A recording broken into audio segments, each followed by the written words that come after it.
Hi guys, magandang araw po sa inyong lahat. So topic natin for today, pag-usapan po natin ano ba ang tinatawag na consistency sa buhay.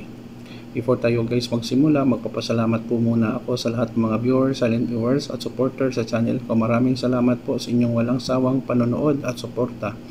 Kung bago lang kayo sa channel ko at gusto nyong video na ito, paki-like lang po, share, and huwag kalimutan mag-subscribe.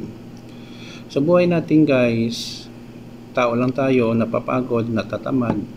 Pero kung may goal tayo, dapat magiging consistent tayo sa ating mga goals.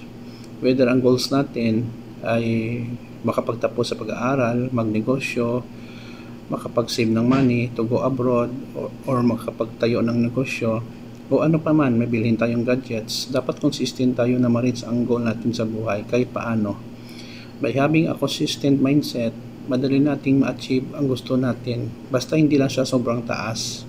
For example, gusto mo bumili ng bagong cellphone, ang price ng cellphone is 10,000 pesos, ang pera mo lang ngayon na extra is 1,000. So what you will do is mag-ipon kaya ng pera hanggang ma-reach mo ang 10,000 pesos.